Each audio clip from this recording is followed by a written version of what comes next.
오늘은 우리가 사도행전의 전도운동에 대해서 우리가 한번 살펴보려고 합니다. 사도행전 5장 42절 말씀인데요. 제가 읽겠습니다. 그들이 날마다 성전에 있든지 집에 있든지 예수는 그리스도라고 가르치기와 전도하기를 그치지 아니하니라. 네. 어, 사실 제가 이 말씀을 이제 해드릴까, 오늘 전달을 할까 말까 좀 고민을 많이 하긴 했어요. 왜냐하면 이미 여러분들이 뭐 다 알고 계신 내용이기 때문에.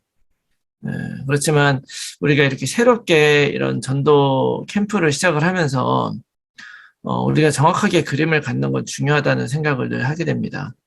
그래서 가능하면 뭐 여러 가지 방법으로 우리가 전도를 이해하고 내가 해야 될 것들을 이해해야 내가 현장에서 할 수 있는 거거든요. 그래서 그런 의미에서 오늘은 사도행전을 전체적으로 이렇게 쭉 보면서 거기에서 있었던 그 전도운동들이 어떤 것들이었는지, 그걸 왜 우리가 이 다락방 전도운동이라고 부르고 이걸 하고 있는지에 대해서 오늘은 좀 전달해 드리고, 다음 주부터는 좀 더 구체적인 이제 전도에 대한 그런 유 목사님 메시지를 중심으로 또 우리가 좀 가도록 하겠습니다. 어, 사도행전의 그 전도운동을 이렇게 보게 되면은요, 어, 우리가 이제 알아야 되는 게 뭐냐면, 유 목사님이 우리 그 다락방 전도운동 20가지 전도 전략 이렇게 만든 거 있잖아요. 이거를 그냥 만드신 게 아니에요. 그냥 만드신 게 아니라 사도행전에 근거하고 있습니다. 혹시 여러분들 중에 사도행전을 처음부터 끝까지 정독을 해보신 분 계신가요? 대부분 다 한 번씩은 읽어보셨겠죠? 근데 한번 그냥 쭉 읽은 거하고 내가 진짜 이 전도를 한번 발견해 봐야겠다고 한번 쭉 읽은 건 좀 다른 얘기인데, 많은 분들이 사도행전을 그렇게 많이 설교를 하고 해서 하지만 또 한번 쭉 다 읽어보신 분도 많지 않은 것도 사실이에요. 그래서 이제 사도행전 이렇게 읽다 보면 많은 얘기들이 나오는데 그냥 이것이 눈에 이렇게 보이지는 않아요. 죄송합니다. 보이진 않는데 우리가 이제 우리 유 목사님이 지금 우리가 하고 있는 이 전도운동을 이 사도행전에서 발견을 했다면 어떤 것으로 발견했는가, 우리가 이걸 알게 되면 우리 나름대로 그림을 가질 수가 있죠. 사도행전 전체를 전도에 대한 그런 눈으로 보신 거예요. 그래서 우리가 하고 있는 이 전도 전략이 사도행전에 그대로 다 나타나 있습니다. 이게 굉장히 중요한 거죠. 이 눈을 갖는 거 굉장히 중요하죠. 이 눈을 갖는 게 굉장히 중요한 거예요. 그래서 우리가 그 내용을 조금 살펴보고, 지난번에 우리 그 오교구에서는 우리 수요 예배 때 제가 한번 이걸 전달해 드린 적이 있어요. 우리 그 클럽하우스에서 우리 모일 때 그때 한번 이 성경에 있는 전도 운동에 대해서 한번 좀 설명해 드린 적이 있는데, 다시 한번 좀 리마인드하는 그런 시간 가지셨으면 좋겠습니다. 사도행전 1장에서 10장까지를 쭉 보면은요, 유대 지역을 중심으로 한 전도 운동이 쭉 나타나요. 예루살렘과 유대와 사마리아 중심의 전도가 쭉 기록되어 있죠. 요거를 이제 1단계 그 전도인데요, 여기서 실질적으로 뭐가 나온 거냐면 다락방이라고 하는 것이 거기 나온 거예요. 마가 다락방에서부터 시작이 됐기 때문에 그렇죠. 마가 다락방에서부터 시작된 그 전도가 바로 사도행전 1장에서 10장까지 쭉 나오게 되고, 그 다음에 사도행전 11장에서 13장에는 이제 안디옥 교회가 이제 출발해서 안디옥 교회로부터 시작이 돼서 그쪽에서 이제 말씀 운동을 하는 정도가 아니라 이제 소수가 교회를 세우고 이제 이방인 교회가 세워지죠. 그리고 교회 내에서 사명자를 또 세우는, 그래서 그 사명자들 중심으로 해서 팀 사역이라고 하는 것이 거기에서 이제 시작이 돼요. 그래서 그 안디옥 교회를 중심으로 이제 팀 사역 전도라고 하는 개념이 나오게 된 것이고요. 그 다음에 사도행전 16장, 17장, 18장의 말씀을 보면 이제 바울과 그 팀이 무연고 지역으로 이제 들어가게 되거든요. 알지 못하는 곳에 전도를 위해서 이제 그 여행을 가게 돼요. 사도 바울의 선교 여행이라고 하잖아요.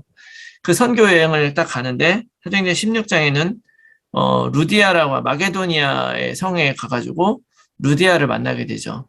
그래가지고 루디아와 함께 그곳에 세워진 교회가 빌립보 교회입니다.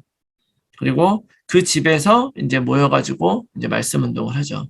17장에는 야손이라고, 제이슨, 야손이라고 하는 사람을 만나서 그 사람과 말씀 운동을 하는데 그 야손을 통해서 세워진 교회가 데살로니가 교회예요. 그 다음에 18장으로 가면 브리스가 부부, 고린도 교회죠. 이렇게 같이 이렇게 만나가지고 하는데, 이렇게, 그곳에 가서 이렇게 생명운동하고 말씀운동을 하죠. 그러다가 거기에서 이제 이런 중요한 제자들이 붙으면서 그 지역 전체의 어떤 전도가 시작이 되는 거죠. 그러니까 그 지역 전체가 사도 바울이나 그 모든 사람이 간 것이 아니라 그때 하나님이 이렇게 붙여주신 루디아, 뭐 야손, 아니면 브리스게 라굴라, 뭐 이런 제자들을 통해서 거기서 돼요. 그러면은 이 사람들과 함께 바울이 함께 모여서 뭐를 했겠습니까? 복음도 전하고 이제 메시지도 전했지만 그 사람들과 함께 그 지역에 어떻게 복음 운동을 할 것인가에 대해서 같이 나누고 이렇게 했단 말이죠. 여기에서 이제 아이디어가 나와서 나온 것이 바로 미션홈입니다. 네. 그리고 이제 그러고 나서 이제 네 번째 단계에 가면 사도행전 19장에 가면 이제 에베소의 전도 운동인데요. 에베소는 여러분 아시다시피 2년 동안 두란노에서 제자들을 이렇게 모아가지고 이제 메시지를 전하게 되죠. 그 메시지를 전할 때 사도 바울이 거기서 무슨 메시지를 전했겠습니까? 먼저는 예수는 그리스도라고 하는 그 복음을 전했겠죠. 그 복음을 전하고 또 그것이 어떻게 이렇게 말씀 운동을 이루어져 왔는가, 어떻게 지금까지 우리를 사용해서 하나님이 이 교회를 이루어 왔는가. 그러니까 말씀 운동, 다락방, 그 다음에 뭐 팀 사역이라든지 사도 바울이 겪었던 그런 모든 내용들을 거기서 2년 동안 계속 전달을 한 거예요. 그래서 그 전달을 하면서 그 사람들이 거기에서 메시지를 받은 그 제자들이 온 아시아로 펼쳐져 나가가지고 자기 지역에서 또 말씀 운동을 하고 거기에서 교회들이 세워져요. 그렇게 세워진 교회들에게 사도 바울이 보낸 편지가 뭐 골로새서라든지 이런 것들 있잖아요. 이런 것들은 사도 바울이 직접 간 교회가 아니에요. 직접 세운 교회도 아니지만 이렇게 제자들을 통해서 또 다른 교회들이 이렇게 세워지죠. 자, 요것을 지교회라고 말할 수 있는데 이 지교회를 여러분들 이해를 하시려면 교회라고 하는 것이 무엇인지를 우리가 다시 한번 정확히 좀 이해를 해야 됩니다. 우리 뭐 다 이해하시고 계시겠지만 다시 한번 우리가 정확하게 제가 딱 말씀드리면 원래 하나님의 교회는 하나란 말이죠. 하나예요. 여러 개 있는 것이 아니라 예수 그리스도를 믿는 사람들의 모임을 교회라고 하기 때문에 바로 우리들이 다 교회고 이 세상에 예수님 믿는 사람이 다 교회란 말이죠. 그런데 이런 교회들이 각 지역마다 나타나게 돼요. 그리고 이 초대교회 때는 각 사람들의 집에서 나타나게 되고 이렇게 나타나게 되죠. 이런 교회들을 이제 지교회라고 부를 수가 있는 거죠. 그 지교회는 브랜치 처치 뭐 이런 의미라고 얘기를 할 수가 있겠죠. 그러니까 서브 브랜치 같은 거예요. 그 멤버십이라는 말도 사실 여기에서 나온 거예요. 이런 데서. 그래서 어떤 면에서 이렇게 교회가 그 예수 그리스도 중심으로 생명운동을 하면서 전도를 하면서 교회라고 하는 초대교회가 형성돼 가면서 계속 그 제자들이 또 자기 현장에서 말씀 운동하다가 교회가 또다시 세워지고 하면서 가지치기 하는 것처럼 펼쳐져 나가는 거예요. 이런 게 바로 지교회죠. 그러니까 그 지교회라고 하는 것은 이제 많은 어떤 일반 교회들은 한 교회가 굉장히 커져요. 그런데 이제 보니까 뭐 LA에서 우리 교회가 있는데 저기 보니까 샌디에고 쪽에도 이제 사람이 많이 있어가지고 그쪽에 예배당을 하나 더 해가지고 파송하고 뭐 이런 식으로 이제 지교회를 이렇게 띄워가지고 다시 세워가지고 뭐 하는 그런 교회들이 있는데 이제 그것도 엄밀히 말하면 뭐 지교회가 뭐 틀리다고 말할 수는 없지만 우리가 추구하는 지교회는 그런 것이 아니라 제자들이 현장에서 자기 지역에서 전도 운동을 해서 거기에서 어떤 성장해 오는 그래서 어떤 하나의 공동체를 이뤄가면서 같이 이렇게 있다가 더 궁극적으로 그것이 많이 성장하게 되면 거기에 대해 이제 교역자를 초청을 해가지고 독립까지 시킬 수가 있는 거죠. 그럼 또 다른 교회가 거기서 시작이 되고 이렇게 교회들은 부흥해 온 것입니다. 이게 바로 지교회라고 말할 수가 있는 거예요. 그 다음에 사도행전 28장에서 살짝과 이제 로마서 16장에 보면 사도 바울이 이제 로마로 압송되어 가가지고 로마에 갇혀 있었지만 거기에서 많은 지역이 그곳에 있는 많은 사람들을 만나면서 자유롭게 복음을 전하면서 그들이 자기들의 현장에서 복음 운동할 수 있게 해요. 그래서 거기에서 나온 개념이 바로 전문 지교회다. 이제 이것이 이제 사도행전에서 우리가 끄집어낸 이 5가지의 우리 시스템이죠. 우리 전도운동 5가지 시스템이에요. 자, 이런 것인데 이런 5가지 얘기를 쭉 얘기를 하는데, 요 모든 것을 우리가 뭐라고 표현을 하는 거냐면, 이게 바로 말씀 운동이다. 이렇게 얘기할 수 있는 거죠. 말씀 운동. 말씀 운동이라고 하는 것은 지속적으로 말씀이 전달이 되고, 그 말씀이 제자들이 이제 전달하고 그 전달되는 것이 정말 살아서 생명이 있어서 움직이는 것처럼 움직여서 각 지역마다 그 복음이 전달되는 또 센터로 자리 잡게 되고, 제자 중심으로 그것이 또 다른 교회를 만들고 그렇게 성장해가고 지역마다 곳곳 들어가 사람들을 살리고 생명을 주는 그런 운동이라고 말할 수가 있겠죠. 자, 그래서 제가 이 말씀드린 이 5가지를 이제 기본적으로 제가 말씀을 드렸고요. 이것이 이제 우리가 하는 5가지 시스템인데, 자, 제가 이 초반에도 말씀드렸지만, 우리가 이거를 제가 말씀드리는 이유는 내가 할 전도 운동을 내가 머릿속에 그려야 되잖아요. 자, 요것이 사도행전에서 일어났었던 전도 운동이에요. 근데 이것이 나의 삶 속에서 일어나야 되잖아요. 나의 삶 속에서 이것이 어떻게 이루어질 수 있느냐 하는 것을 좀 생각을 해보려고 그러는 거죠. 그러기 위해서는 좀 더 자세하게 우리가 이 성경을 근거로 해서 어떻게 이 초대교회의 전도가 일어났었는지 한번 보겠습니다. 뭐냐면은 처음에 시작이 뭐냐면 마가다락방이었어요. 여러분 그 마가다락방에 120명이 모였잖아요. 120명이 모였는데 그 사람들이 같이 모여서 마음을 합해가지고 기도했어요. 그 사람들이 모든 거 놓고서 온 것이 아니라 그 사람들이 모두 전임 사역자로 사역하겠다고 온 것이 아니라 자기 현장에서 자기 일 하다가 시간 되는 대로 또 같이 모여가지고 이 일을 위해서 자기 인생을 드린 거죠. 자기 일은 딱 두고 그렇게 한 것이 아니라 우리가 지금 추구하는 그 내용하고 똑같아요. 뭐냐면 우리의 모든 삶을 전도자의 삶으로 바꿔서 살아가게 된 거예요, 이 사람들이. 그전에는 나의 삶은 삶이고 전도는 전도고 뭐 이랬는데 그렇게 하다 보니까 어떤 일이 일어나냐면 성령이 임하는 거예요. 성령이 임하니까 그 제자들이 그 자리에서 성령으로 받았을 때 제일 먼저 나타난 현상이 뭡니까? 방언을 막 얘기를 했단 말이에요. 근데 그 당시에 많은 그 오순절에 많은 그 지역에 있었던 그 디아스포라 유대인들이라고 하거든요. 흩어져 있던 유대인들. 포로로 끌려갔다가 거기에 자리 잡았던 그 유대인들이 순례자로 다 예루살렘으로 와요. 그 성전으로 이렇게 모인단 말이죠. 그 와가지고 딱 들어보니까 자기네 나라에서 말하는 15개 언어로 말하는 걸 듣게 되는 거예요. 그래서 그 사람들이 깜짝 놀래가지고 어떻게 이 사람들이 이거 낯술에 취한 거 아니냐 막 그랬더니 사도 바울이 그 자리에서 나타나가지고 너희들이 이렇게 얘기하는데 그것이 아니다. 우리들은 지금 낯술을 취한 것이 아니고 이 예수님이 그리스도라고 하는 그 복음을 그 자리에 전한 거죠. 이 예수님이 십자가 달려 죽었다가 부활하셔서 우리에게 나타나셨다. 이 예수님밖에 구원이 없다. 이분이 그리스도다. 딱 하니까 그때 그 자리에서 3,000명이 영접하는 역사가 일어났습니다. 여러분 숫자를 잘 기억하고 계세요. 3,000명이 영접을 했어요. 자, 이제 3,000명이 딱 영접을 딱 하고 나서 이 제자들이 굉장히 힘을 얻게 되죠. 힘을 얻고 나서 이제 막 더 열심히 이제 막 이 성령 충만해서 이제 증인의 삶을 살아가기 시작을 합니다. 그러던 중에 사도행전 3장에 가니까 베드로가 그 성전을 향해 이렇게 걸어가다가 거기에 안진뱅이, 나면서부터 안진뱅이 되어 있었던 그 사람을 만나게 돼요. 근데 그 사람은 그날 처음 만난 게 아니라 항상 거기에 앉아 있었단 말이죠.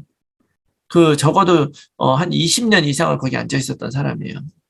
그런데 그러니까 모든 사람들이 알고 그동안에 베드로도 그냥 지나다녔단 말이에요. 그냥 지나다녔는데 이 다른 것이 바뀐 게 아니라 베드로의 눈이 바뀌어버린 거죠. 예수님을 만나고 성령이 충만함을 딱 입고 나니까 그 예수 그리스도에 대해서 담대히 말하기 시작을 했고 그 말하기 시작하니까 3,000명이 영접하는 걸 본 거예요. 그러고 나니까 이 안진뱅이가 그냥 지나가지지가 않죠. 그래서 그 안진뱅이한테 나는 금과 은은 내게 없는데 왜냐하면 이걸 얘기한 이유가 뭐겠습니까? 안진뱅이는 금과 은을 거기서 구걸하고 있었죠. 내가 그거는 줄 수 없다. 그런데 너한테 필요한 건 은과 금이 아니라 내게 있는 것을 내가 너에게 주겠다. 그건 뭐니까 나사렛 예수의 이름이죠. 내가 나사렛 예수 이름으로 명하노니 일어나 걸어라. 그러니까 일어난 거예요. 이 사람 나이가 한 40세 정도 됐단 말이죠. 이스라엘이 별로 크지, 그 예루살렘이 지금처럼 메가시티는 아니고 그렇게 큰 도시는 아니니까 웬만한 사람들이 사실은 다 알고 있었단 말이에요. 다 알고 있는 사람인데 그때 난리가 난 거죠. 이 사람이 갑자기 일어섰어요. 갑자기 일어서니까 이제 깜짝 놀라요. 이게 어떻게 된 일이냐. 막 그러면서 이제 막 베드로한테 막 온 거예요. 근데 그때 베드로가 또 뭐를 했냐면 그 사람들에게 야, 나는 내가 내 힘으로 한 것이 아니다. 우리의 능력으로 이 사람을 세운 것이 아니라 너희가 십자가에 못 박은 예수 그리스도 그 이름으로 한 거다. 그러면서 거기에서 이제 막 사람들에게 얘기를 하는 거죠. 그 예수님이 그리스도고 그 예수님이 인생의 답이다라고 얘기를 하니까 그 자리에서 5천 명이 회개하고 예수님을 영접합니다. 자, 5천 명 영접해요. 오늘날도 5천 명 영접하면 대단한 일인데 그 당시 5천 명 영접한다는 것은 거의 뭐 웬만한 사람들이 다 영접한다는 걸 볼 수 있는 거죠. 계속 또 전도운동이 확산이 돼요. 거기서 막 확산이 되면서 사도행전 6장으로 이렇게 가면은 거기에서는 또 허다한 제사장의 무리가 이 도에 복종했다라고 적고 있어요. 자, 이 상황을 좀 설명을 하면은 처음에 예수님의 그 십자가의 부활을 바라봤던 사람들이 한 500명이었단 말이에요. 한 500의 성도들에게 보였는데 그 중에 380명은 어디로 가고 그 중에 120명이 그 예수 그리스도의 말씀을 마음에 딱 품고 그래 내 인생을 하나님께 한번 드려봐야 되겠다. 오직 성령으로 한번 살아봐야 되겠다. 그래서 예수님이 하신 말씀을 품고서 마가다락방에서 모여서 기도했던 사람들이 120명. 이 120명이 이제 막 거기서 이제 기도하고 있을 때 딱 하고 나니까 3,000명이 몰려왔어요. 3,000명이 딱 몰려오고 나서 바로 그 다음에 5,000명이 몰려왔어요. 그 다음에 허다한 제사장이 몰려왔습니다. 단순히 이것만 봐도 지금 한 몇 명 되겠어요? 한 10,000명 되겠죠? 10,000명. 10,000명 넘는 거죠. 자, 그러면 지금도 10,000명 교회라면 사실 이게 쉬운 일이 아닌데 그 당시에 예루살렘에 무슨 우리가 뭐 마이크 시스템이 있습니까? 아니면 10,000명이 모여가지고 뭐 사역을 할 수 있는 시스템이 있겠어요? 이런 것이 있을 수가 없죠. 그리고 그런 사람들을 다 뭐 지금처럼 뭐 컴퓨터로 뭐 사람들 뭐 주소 관리하고 뭐 하고 이럴 수가 없는 거잖아요. 그렇기 때문에 이 많은 사람들은 어떻게 사역을 하고 그 사람들이 어떻게 신앙생활하고 그 사람들이 살아났느냐? 이 키가 바로 뭐냐면 오늘 우리가 말씀 읽은 그 말이에요. 뭐냐면 그들이 날마다 성전에 있든지 집에 있든지 예수는 그리스도라고 가르치기와 전도하기를 그치지 아니하니라. 이것이 바로 우리가 본격적으로 응답을 받아야 되는 그 성경 구절입니다. 다 모인 것이 아니라 성전에서 사도들 중심으로 이 말씀을 뭐 듣고 그 말씀을 또 자기 집으로 가는 거예요. 그래서 이제 그 초대교회 그 교회들은 있잖아요. 예루살렘 교회, 뭐 안디옥 교회, 뭐 에베소 교회, 뭐 이런 교회들 막 이름 있잖아요. 여러분들 그 교회는 임마누엘 남가주 교회, 뭐 임마누엘 서울교회 이런 식의 그런 교회가 아니에요. 그런 식으로 어떤 하나의 공동체로 모여있는 교회가 아니라 그 예루살렘에 있는 모든 그 교회들을 예루살렘 교회라고 부르는 거예요. 그러면 그 안에 있는 교회들은 어떤 식으로 모였느냐? 지금처럼 뭐 담임 목사가 있어가지고 어떻게 그렇게 모인 것이 아니라 어떻게 모였냐면 집집마다 모였습니다. 집집마다. 그 집에 그 어른이 남자가 이 복음을 딱 들으면 자기 집안에 속한 자기의 자녀들 또 뭐 자기 또 그 집안에 그 부자들은 다 자기 하인들하고 같이 일하는 사람들 있잖아요. 그리고 거기에 또 자기가 무슨 뭐 농업을 한다 그러면 그 농업에 일하는 그 일하러 오는 사람들 모든 그런 사람들이 다 자기 집안의 식솔들이거든요. 이런 사람들이 굉장히 많이 있는 그런 간의 그 수공업 같은 그런 형태로 모든 것들이 진행이 됐거든요. 그러면 그 예루살렘에 있으면 예를 들어서 뭐 글로의 집에서 모이는 교회 아니면 누구의 뭐 야곱의 집에서 모이는 교회 뭐 이런 식으로 우리가 표현이 되는 거예요. 그러면 그 사람들이 다 어떻게 됐느냐? 그 모든 사람들이 다 갈 수 있는 것이 아니라 그 중에 어떤 사람이 가서 사도의 말씀을 받고 그 다음에 그 말씀을 가지고 집에 가서 거기에서 또 이 복음을 또 나누고 그럼 그 사람들이 나가서 자기들 친구들에게 또 나누고 이런 식으로 된 거예요. 그래서 여기에서 보니까 굉장히 중요한 것들이 나와요. 그러니까 거기에서 한 일은 다른 것이 아니라 예수는 그리스도라고 가르치기와 전도하기를 그치지 아니했다. 이것이 내용이죠. 예수가 그리스도라고 하는 것을 가르치고 전도하기를 그치지 아니했다. 그러니까 지금 우리가 이 캠프를 하고 이러는 것도 우리가 이제 예배 생활을 하고 우리가 이제 임마누엘 남가주교회로 이제 하나님 우리를 불러주셨잖아요. 우리가 그냥 가서 예배 드리고 은혜 받고 그래도 괜찮아요. 그것도 이제 우리 스스로가 살아나는 길이고 그런 것이 있잖아요. 근데 우리는 이것만 하지 않죠. 왜냐하면 원래 교회의 그 사명은 그 교회를 통해서 우리가 하나님의 손과 발이 돼서 그리스도의 손과 발이 돼서 하나님이 원하시는 일을 해야 되잖아요. 원하시는 일 하려면은 원래 먼저 내가 살아야 돼요. 내 몸이 건강하고 해야지 뭐 할 수 있는 거죠. 그러니까 우리가 교회를 통해서, 교회 생활을 통해서 우리의 영육간에 강건함을 얻고 교제를 통해서 힘을 얻는 건 굉장히 중요하죠. 근데 거기에서만 끝나고 나면 교회가 빛과 소금인데도 불구하고 우리가 이 땅을 변화시키는 소금이잖아요. 그런데 거기에서만 있으면 우리가 소금은 소금인데 소금통 안에 있는 소금이야. 소금통 안에 있는 소금은 소용이 없습니다. 그냥 자기들끼리만 그대로 있어요. 근데 소금이 진짜 가치는 어디서 나타나면 소금은 자기를 짜게 만들어야 되는 그 음식에 뿌려질 때 그것이 진짜 소금으로서의 정체성이 나타나는 거예요. 그래서 이 교회가 바로 전도하는 교회로 또 우리가 살아가도록 하나님이 우리를 인도하신 거죠. 그래서 우리는 말씀을 내가 누리면서 은혜 받는 거 굉장히 중요하고 그 다음에 그 은혜를 바탕으로 또 전도하는 거 굉장히 중요하다. 이것이 바로 초대교회가 했었던 일들이에요. 그런데 이걸 어떻게 했느냐? 성전에 있든지 집에 있든지 한 거예요. 그리고 이걸 언제 했느냐? 날마다 했다는 거예요. 주일날만 한 것이 아니라 날마다. 그러니까 우리가 이제는 앞으로 주일날 한 번씩 예배드릴 게 아니고 날마다 예배드려라 뭐 이런 얘기가 아니고 그렇게 얘기하면 좀 무식한 얘기인 거죠. 예배가 뭔지도 모르고. 진짜 우리는 예배라고 하는 것 있잖아요. 그 주일날 한 번씩 예배 드리는 것은 우리가 그것이 예배가 아니라 그것도 그 예배의 하나의 형태지만 우리들의 예배는요. 사실은 1년 365일 계속되는 것입니다. 우리 집에서도 되는 것이고 그런 거예요. 왜냐하면 그 예배라고 하는 것은 교회 가가지고 딱 사도신경을 고백함으로 시작하고 목사님의 축도로 끝나는 게 예배가 아니고요. 그것이 예배가 되는 핵심은 뭐냐면 그분을 내가 하나님이라고 인정을 하고 말씀을 따라가고 하나님의 뜻대로 살아가는 게 다 예배이기 때문에 그래요. 그러면 우리의 모든 삶은 그렇게 살아가야 되잖아요. 자, 그래서 이렇게 이제 그 말씀 운동을 된 거죠. 그래서 요것이 바로 예루살렘 교회라고 하는 것을 시작을 하게 됐고 이런 말씀 운동을 통해서 전 세계의 교회가 지금까지 이 자리까지 오게 된 것입니다. 자, 무슨 얘기인지 잘 이해가시죠? 그러니까 많은 사람들이 복음을 듣고 들어왔는데 우리들은 좀 그런 생각도 하잖아요. 막 많은 사람들이 몰려오면 이 사람들을 어떻게 우리 교회가 관리하나? 근데 이 사람들, 초대교회는 관리 안 한 것 같아요.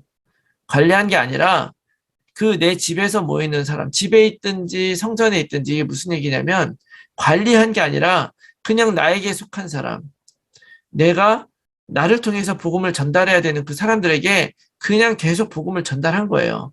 그 한 사람 한 사람 복음을 전달하는 거죠. 때가 어떤 얘기, 그게 이제 다른 얘기를 하면 우리들의 현장이 바로 나의 자리라는 거죠. 현장. 그 현장은 내가 굳이 내 현장을 삼기 위해서 갑자기 여기 H마트 앞을 가야 된다든지 뭐 이런 것을 의미하는 건 아니라고 생각해요. 근데 내가 만약에 정해서 가겠다면 그것도 내 현장 될 수 있죠. 그러나 그것보다도 더 근본적인 현장은 나의 가정이 나의 현장이 되고 우리 교회가 나의 현장이 되고 또 내가 일하는 직장이 나의 현장이 되고 또 내가 만나는 모든 인간관계가 나의 현장이 되는 것이다. 그래서 이렇게 이곳에서 말씀을 전하고 전도하는 일들이 함께 이루어지는 이 일들이 계속 지속되었던 것을 말씀 운동이라고 얘기를 하는 거예요. 그것들이 요 사도행전 이렇게 1장에서 10장 사이가 이제 그 유대 예루살렘 사마리아 중심으로 쓰여진 전도 운동이라고 했으니까 요때만 되고 안 됐겠습니까? 요 사도행전 2장, 3장 뭐 요때 쓰여진 요때 4장 요때 이렇게 막 복음이 전도되고 막 많은 사람들이 영접하고 그때만 영접이 되고 끝났겠냐고요. 그렇지 않죠. 계속 지속된 것입니다. 그리고 그 제자들이 환란이 오니까 환란 때문에 흩어져 나간 그 현장에서 또 도망갔죠. 사마리아로 도망가고 또 어디서 뭐 시리아로 도망가고 또 아시아 쪽으로 도망가고 가가지고 거기에서도 복음을 전해가지고 뭐 안디옥 교회라든지 이런 교회들이 거기서 시작이 되는 거예요. 이것이 바로 성경에서 말하는 전도운동이라는 걸 여러분 기억하시기 바랍니다. 그래서 우리가 이걸 하자는 거예요. 이거를 계속 하고 있는 것이고요. 그렇다면 이것이 우리의 현장에서는 과연 어떻게 그럼 적용이 돼야 될 것이냐. 요건 이제 굉장히 좀 실제적인 내용이니까 지금부터 들으실 때는 여러분들의 현장과 연결해서 구체적으로 조금 머리를 그리면서 들으시면 좋겠어요. 뭐냐면 그 하나님이 이때 예루살렘과 유대와 사마리아에서 이런 말씀 운동을 하셨고, 그 다음에 그 이후에 또 사도 바울이라고 하는 전도자를 통해서 또 어떻게 펼쳐져 나가셨냐면 이방과 또 여러 헬라 세계 여러 군데에 또 그런 말씀 운동을 계속 지속하셨단 말이에요. 그러니까 이런 말씀 운동이 항상 바닥에 깔리고 그 위에 팀사역 미션홈들이 다 있는 거죠. 이렇게 딱 돼가는데 그 하나님이 그때만 말씀 운동하고 끝나신 것이 아니라 지금도 계속 말씀 운동을 하신다면 지금 우리 현장에서 어떻게 일하실까? 어떻게 일하실지 우리가 알 수가 없죠. 그러나 이 성경에 하나님께서 어떻게 역사하셨는지를 보면서 하나님이 그때는 이렇게 일하셨지만 지금은 다르게 일하시다. 이렇게 볼 수 있는 건 아니잖아요. 그때나 지금이나 똑같이 역사하신다는 걸 우리가 믿는 거죠. 똑같이 역사하시는 것입니다. 그래서 바로 우리가 지금 나의 현장에서 하나님이 지금도 말씀 운동하신다는 걸 내가 믿으면 이런 사도행전의 전도 운동이 지금 나의 현장에서도 이루어질 거라고 믿으면 돼요. 그렇다면 나는 어디에다가 내 자신을 포지셔닝을 해야 되느냐면 이 예루살렘에서 이 처음에 이 성령을 받고 마가다락방에 모였던 그 사람들에게 내 자신을 포지셔닝을 해야 되는 거죠. 내가 그런 사람이구나. 그렇잖아요. 예수님이 우리들의 마음속에 들어오셔가지고 내가 예수가 그리스도라는 것을 내가 믿게 됐단 말이에요. 그것을 아는 사람 너무 많은데 그것을 안다 그래서 그것을 정말 내 마음속에 영접까지 하면서 그 영접을 바탕으로 해서 내가 이걸 가지고 다른 사람에게도 생명을 살리고 하나님의 소원을 이루어야 되겠다 하는 사람이 많지 않거든요. 그런데 그거를 하겠다 그러고 자기 인생을 드리고 오직 하나님의 말씀에 따라서 기도에 힘썼던 사람들이 마가다락방에 모인 120명이죠. 근데 그것을 바로 우리들이니까 우리의 현장에서 내가 이런 정체성을 정확하게 하고 내가 전도하겠다고 하면 하나님이 지금부터 어떻게 하실 거냐면 베드로도 지금 잘 보니까 자기가 찾아가면서 복음을 전해가지고 3,000명, 5,000명 영접한 것이 아니잖아요. 자기가 찾아가면서 한 게 아니에요. 그냥 성령 충만해서 방언을 했더니 사람들이 보고도 몰려와요. 어떤 사람은 가서 안진뱅이를 일으켰더니 그 일으킨 걸 보고 사람들이 또 몰려와요. 뿐만 아니라 그런 일들 때문에 이제 그 대제사장이나 그 바리새인들이 이 베드로가 또다시 예수님처럼 이렇게 소요를 일으킬까봐 오히려 그 가야바의 뜰로 다시 데리고 가죠. 법정으로 데려가요. 어떻게 보면 곤란한 일이 생긴 거고 환란을 당한 거죠. 문제를 당했는데 오히려 그 일을 통해서 많은 제사장들과 많은 사람들 오히려 하나님께 돌아오는 역사들이 일어나는 거예요. 이 말은 무슨 얘기입니까? 내가 무엇을 만들려고 하는 것보다도 내 마음의 중심과 내 뜻이 먼저 이 전도자로서의 정체성을 가지고 있다 보니까 하나님이 나를 쓰시는 거더라 이거예요. 나를 쓰시는 것이고 나를 쓰셨다고 할 때 베드로가 전달한 메시지가 뭡니까? 다른 거 없죠. 예수가 그리스도라는 메시지 전달한 거예요. 너희가 십자가에 못 박은 그 예수를 주와 그리스도가 되게 하셨다라고 이야기를 하는 거죠. 그래서 여러분들이 이제 그런 눈을 가지고 이제 보시는 거예요. 이제 나의 현장에서, 나의 가정에서 또는 우리가 지금 그것까지는 많이 훈련이 되고 있죠. 그래서 나와 연결되는 사람, 하다못해 그냥 지나가면서 만나는 사람이어도 혹시 이 사람이 복음이 필요하지 않은가 생각을 하고 우리가 과감하게 복음을 전하게 될 때, 이제 하나님께서 준비된 영혼, 복음 받기로 작정된 사람은 다 믿더라. 라고 하는 말씀처럼 하나님께서 작정해 있는 사람은 우리들 통해서 복음 받게 할 거예요. 자, 요것이 1차적으로 우리가 지속적으로 우리 일생 죽는 날까지 해야 되는 전도라고 한다면 그것보다 한 단계 더 나아가서 우리가 해야 할 다락방 운동이라고 하는 것은 또 뭐냐면 그렇게 하나님이 우리에게 어떤 누군가가 복음을 듣게 하셨고 그렇구나 예수님 믿어야 되겠다만 생각을 하게 되신다면 그 사람에 대해서 우리가 잘 마음을 가져야 돼요. 뭐냐면 예를 들어서 뭐 다른 교회 다니다가 복음을 제대로 몰랐던 그런 사람들은요.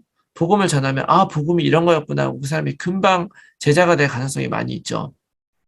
그런 사람들은 교회를 연결해야 되겠지만 그러지 않고 진짜 완전히 하나님을 알지 못하고 완전히 제로 상태에 있었던 그런 사람, 오히려 예수님을 싫어하기까지 했었던 그런 사람들, 이런 사람들이 복음을 딱 받았을 때는 우리가 얼른 좀 알아야 되는 거예요. 뭘 알아야 되냐면 이런 사람들이 바로 교회에 와서 신앙생활 할 수 있는 힘이 없어요.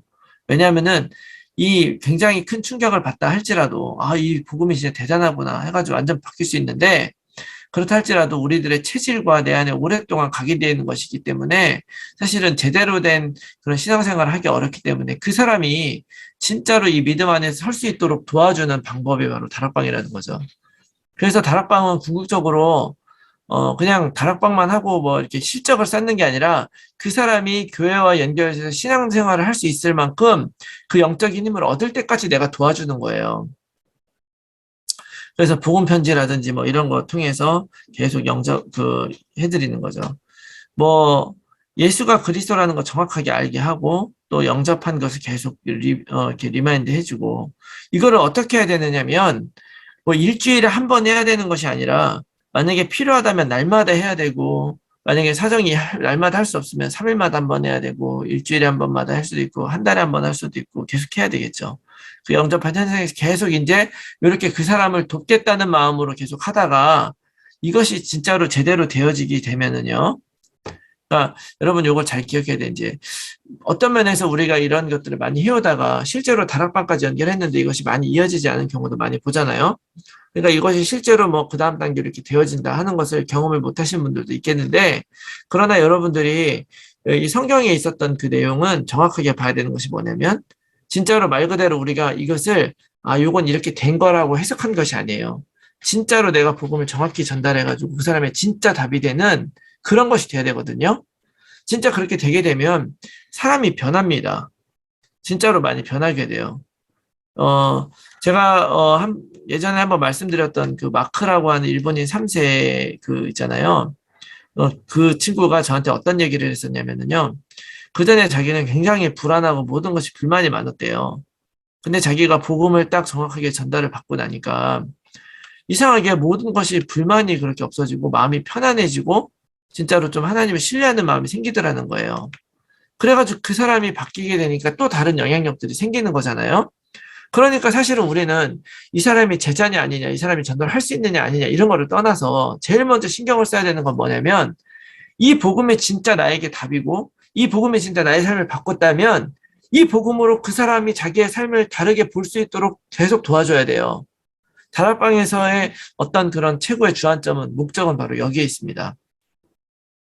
복음 편지를 하느냐, 새생명, 새생활을 하느냐, 복음 메시지를 하느냐 문제가 아니에요. 어떤 내용을 하건 간에 그 사람이 시간표에 맞춰서 때로는 우리가 강단 메시지로 할 수도 있고 할 수 있죠.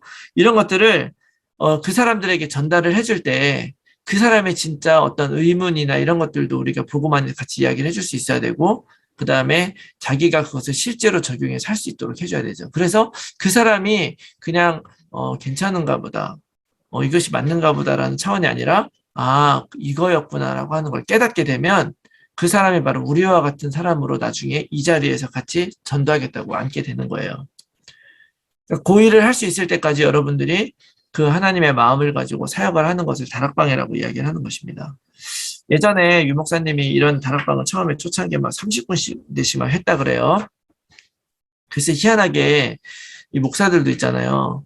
꼭 사역을 하면 꼭 기준은 한 30개 하는 게 무슨 목표처럼 되고 그러죠. 30개 한번 해봐야 되겠다고 막 괜히 모아서 할 수 있는 거 한 사람 짜게 가지고 막 2개, 3개씩 하고 막 이럴 수도 있는데 그런 게 중요한 건 아니고요.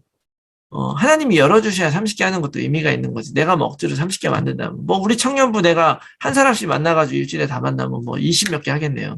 근데 그런 게 아니죠. 근데 그게 중요한 게 아니라 하나님이 이렇게 열어주셔가지고 이렇게 다락방을 해서 그 사람이 정말 그렇게 예수 그리스도로 답이 난다면 한번 그걸 한번 생각해 보세요. 여러분들을 통해서 그 사람이 복음을 받고 또 그 사람이 정말 그렇게 답을 냈는데 그때서 막 30군데 이렇게 막 또 내가 이런 문을 열어서 30명을 막 하고 그 사람들이 또 이렇게 복음을 받고 이렇게 전도자가 돼서 또 30개씩 하고 이런 것들이 사실 계속 일어난다면 사실 세계복음화 되는 일은 그렇게 멀지 않았죠. 예전에 여러분들 아시겠지만 그 당세복 팀이라고 하는 분들이 이제 한참 막 전도운동 하고 그랬는데 그분들이 이제 그 당세복이라고 하는 이름을 지은 이유가 예수님도 그랬고 이제 너희들이 여기에서 죽기 전에 예수님이 다시 올 날을 볼 사람도 있을 것이다. 이런 이야기를 했거든요. 그러니까 이제 그 당시에 사람들은 자신들이 다 죽기 전에 예수님이 다시 오실 거라고 믿었단 말이에요. 그러니까 모든 것을 다 내려놓고 다 이렇게 공동생활도 하고 막 그랬단 말이에요. 그러면 그때 실제로 왔느냐라고 했을 때 물리적인 예수님은 재림하지 않으셨죠. 오진 않았지만 사실은 예수님이 나에게 온다는 것은 무슨 의미겠습니까? 그거는 다른 것이 아니라 내가 내 인생을 끝나는 그날까지 내가 이 그리스도의 복음을 전달하고 살아가게 되면 하나님이 나에게 준비하시고 계획하신 모든 계획이 그 안에 이루어질 거를 내가 믿고 가는 거예요. 그래서 이름을 당세복이라고 주고 이렇게 한 거거든요. 근데 뭐 결과적으로 어떤 방향과 이런 문제들이 있어서 결국에는 떨어져 나갔지만 여러분 우리들이 이 말씀 운동을 하고 이 땅을 살아가면서 해야 되는 그 마음 안에는 이런 마음이 있어야 된다고 저는 믿습니다. 이건 언젠가 이루어질 그것이 아니라 하나님이 나의 일생을 하나님께서 이렇게 사용을 하실 거예요. 이거를 사실 오늘 당장 우리가 할 수 있는 거예요. 우리가 지금 저는요, 우리 사후교구 전도 캠프를 하면서 지금 우리가 응답받아야 될 수준의 어떤 그런 다락방, 이것이 제가 이제 이렇게 말씀드려서 좀 죄송하긴 한데요. 우리가 수준이 낮다는 것이 아니라 여러분들이 처음부터 저희 목사님 저도 마찬가지고 여러분도 마찬가지고 모든 것들이 밑에서부터 쌓여서 가는 거예요. 이 말씀 운동. 제일 먼저 말씀 운동 되기 전에 먼저 뭐가 돼야 됩니까? 사도행전 138이 돼야 되는 거예요. 사도행전 1장 138. 내가 138이 딱 되어지고 거기에서 힘을 얻게 되면은 그 다음에 내가 내 현장에서의 전도 운동을 하게 되고 이걸 하다 보면 그 안에서 제자가 나오게 되면 우리가 지금 우리 교회에서 추구하고 있는 사도행전적 사도 바울식 조직 전도라고 하는 것이 그 다음에 이루어질 수 있는 거죠. 이 밑에 것들이 이루어지지 않고 사도행전의 사도 바울의 조직 전도가 이루어질 수 있느냐라고 했을 때 어렵죠.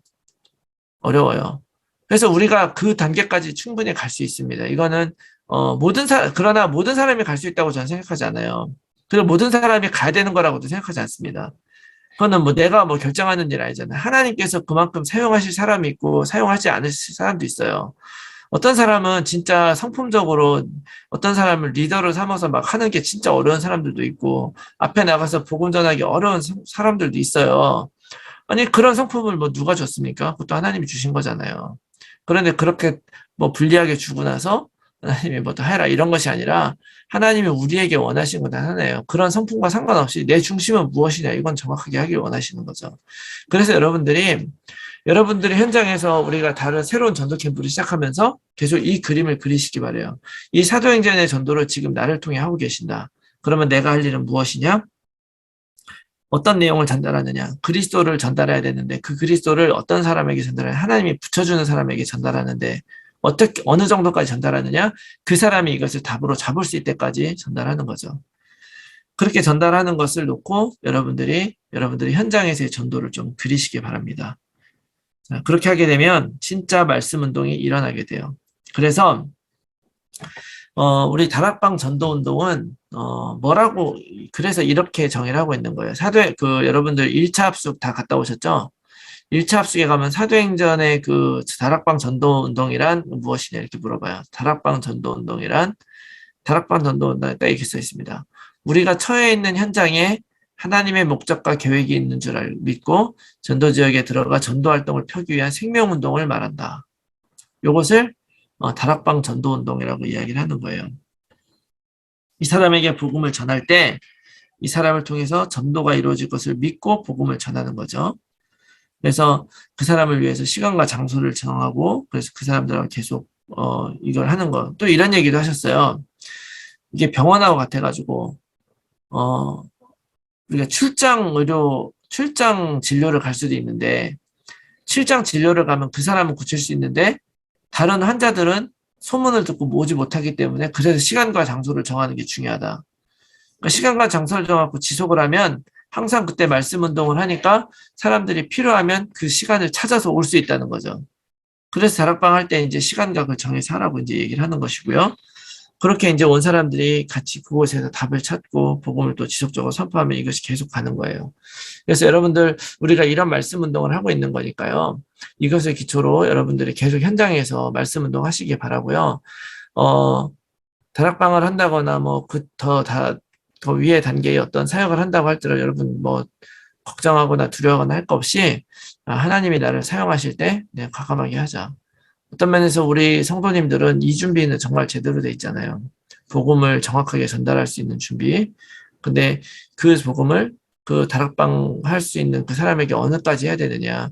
그 사람이 영적인 힘을 얻고 교회화 될 수 있을 때까지 하게 되면 그다음부터는 교회를 중심으로 또 우리가 함께 이 조직 전도를 이뤄갈 수 있을 거라고 믿습니다. 그래서 여러분들 힘을 얻으시고 항상 현장에서 이런 전도 운동 지속하시기 바랍니다. 아멘. 네, 이렇게 제가 말씀드렸고요. 이번 주에 강단 메시지, 거역이라는 말씀을 우리가 같이 받았잖아요. 저는 이제 이번 주 메시지 보면서 우리가 중요한 거 조금 우리가 좀 받아야 된다고 좀 생각하는 부분들이 있어요. 그건 뭐냐면,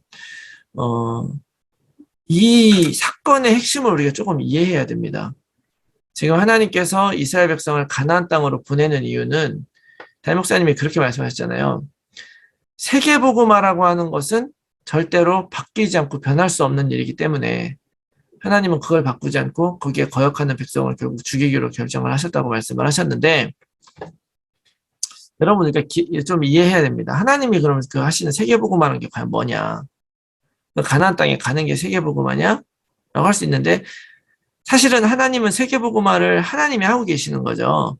어떻게 하는 거냐면 모든 백성들이 그리스도를 통해서 하나님 알고 하나님 말씀 순종하고 하나님과 함께 살아가는 게 세계복음화예요.